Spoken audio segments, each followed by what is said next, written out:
Hello everyone, welcome to Kanen Coffee. Here we have a Vibiemme Espresso machine.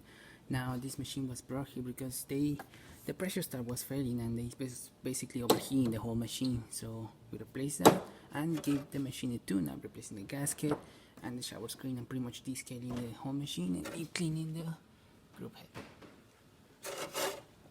And let's test it out.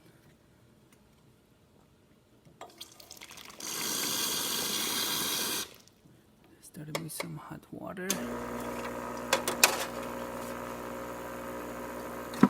now it's just espresso.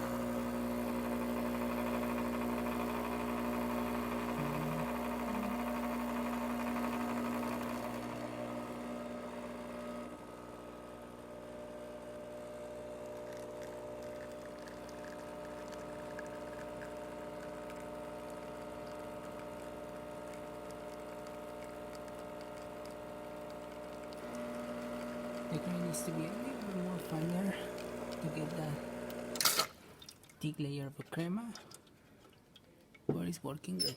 And now for the steamer. And